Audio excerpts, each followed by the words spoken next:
আমি এর আগে ডক্টর মোহাম্মদ ইউনূসের যে খবরটি ছড়িয়েছে বা বলা হয়েছে, আমরা আলোচনা করেছি যে তিনি বলেছেন যে আওয়ামী লীগ বৈধ দল, সাময়িক নিষিদ্ধ, আমরা তো তাদেরকে পুরোপুরি আমরা তাদেরকে নিষিদ্ধ করিনি, তার কার্যক্রমের উপর স্থগিতাদেশ, ব্যাকরণের কথাবার্তা যা বুঝিয়েছেন এ বুঝানোর একটা ফাঁকে আমি বলেছিলাম যে কখন না আবার বলে বসে যে এই কথাটা তিনি ঠিক এইভাবে বলেননি। এখনো ওনার প্রেস উইং থেকে বা তার দিক থেকে সরাসরি কোনো বক্তব্য আসেনি, কিন্তু আমার মনের মধ্যে কিন্তু দোলাচল ছিল বলেই আমি শুরুতে আপনাদেরকে কথাটা বলেছি। এবং আওয়ামী লীগ নিয়ে একটা ভজগট ব্যবাচাকা অবস্থা গভর্নমেন্টের বাইরে চলছে, এটা যারা ওয়াকিবহাল মহল তারা খুব ভালো বোঝেন। আমার সামনে একটা ছোট্ট খবর আছে এবং সেই খবরটাই আমি যা দেখতে পাচ্ছি খুব ইন্টারেস্টিং। চ্যানেল আইয়ের হেডলাইনে খবর করেছে যে আমরা যেটি বলেছিলাম যে খবরটি আমরা জেনেছি যে ডক্টর মোহাম্মদ ইউনূস বলেছেন যে কোনো সময় হচ্ছে আওয়ামী লীগের উপরে তার কার্যক্রমের উপরে যে নিষেধাজ্ঞা সেটি তুলে নেওয়া হবে। চ্যানেল আই বলছে যে ব্যাপারটা আসলে এরকম না। কি বলছে? তারা দাবি করছে যে জিটিওর ব্রিটিশ মার্কিন সাংবাদিক মেহেদী হাসানকে দেয়া সাক্ষাৎকারে প্রধান উপদেষ্টা ডক্টর মোহাম্মদ ইউনূস আওয়ামী লীগের কার্যক্রমের উপর নিষেধাজ্ঞা যে কোনো সময় তুলে নেওয়া হতে পারে এ কথা বলেননি। বাংলা ফ্যাক্ট এর সত্যতা যাচাই করেছে। মঙ্গলবার 30 সেপ্টেম্বর বেশ কিছু গণমাধ্যম ডক্টর ইউনূসের বরাত দিয়ে যে কোনো সময় আওয়ামী লীগের কার্যক্রমের উপর নিষেধাজ্ঞা তুলে নেওয়া হতে পারে বলে যে সংবাদ প্রকাশিত হয়েছে তা সঠিক নয়। আলোচিত সাক্ষাৎকারে ডক্টর মোহাম্মদ ইউনূস বলেছেন, আওয়ামী লীগ কোনো রাজনৈতিক কার্যক্রম চালাতে পারবে না, এমনকি আগামী নির্বাচনেও অংশ নিতে পারবে না। তার ভাষায়, দলটির বৈশিষ্ট্য দেখে এবং তারা যে পুরো নির্বাচনকে বাধাগ্রস্ত করবে সেই সম্ভাবনা বুঝে নির্বাচন কমিশন ভেবেছে যে তাদের নির্বাচন অংশগ্রহণের অনুমতি না দেওয়াই ভালো।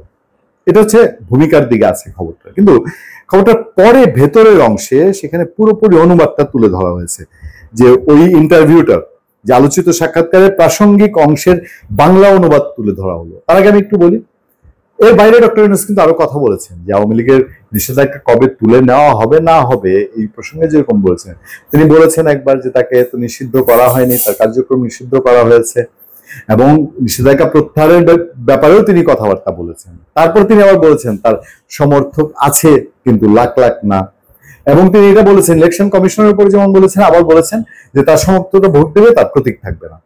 আমরা এই জিনিসটি নিয়ে আলোচনা করেছি আগে। আচ্ছা, এই অনুবাদে কি আছে?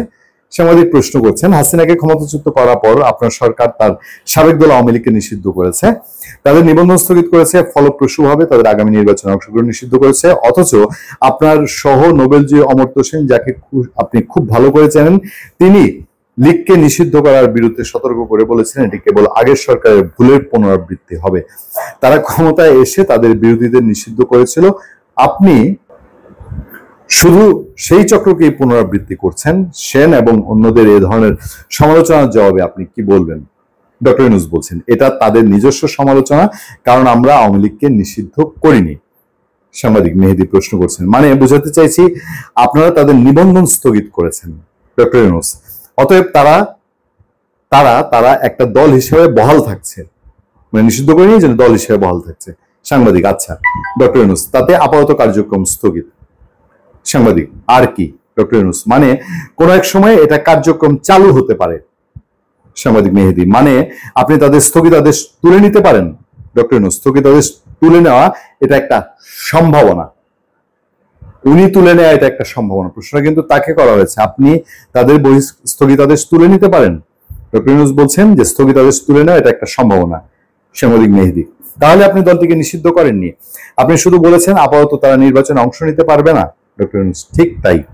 মেহেদী, কিন্তু একটি গোষ্ঠীকে নির্বাচনে অংশ নেওয়া থেকে নিষিদ্ধ করা কিভাবে গণতান্ত্রিক?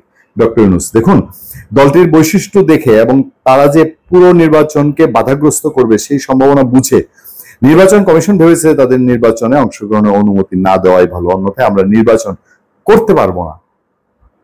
বুঝছেন তো যা বোঝার? মানে আগের কথাটা ফ্যাক্ট চেকে কথার মার পেয়েছে যে আওয়ামী লীগ এখনই নিষেধাজ্ঞা প্রত্যাহার করা হচ্ছে না এটা বলেননি, আবার বলেছেন আবার আওয়ামী লীগ বৈধ, আবার আওয়ামী লীগের নির্বাচন করা অবৈধ, আওয়ামী লীগের সমর্থক আছে তারা ভোট দিবে বাট আওয়ামী লীগের প্রতীক থাকবে না।